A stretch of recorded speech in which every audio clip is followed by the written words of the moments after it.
अस्सलामुअलैकुम बुज़ुर्गों, भाइयों बहनों।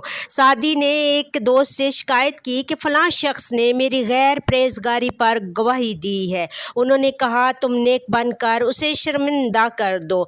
तुम नेक रवैया इख्तियार किए रखो ताकि नफ़रत करने वालों को तुम्हारी तज़लील करने की हिम्मत ना हो। जब बरबत का सो ठीक है तो वो मुत्तरिब के हाथ से कान क्यों खिंचवाएगी। जब तुम्हारा दिल हर लम्हे कहीं भटकता फिरे तो तुम खलवत में भी राहत और इत्मीनान न पाओगे।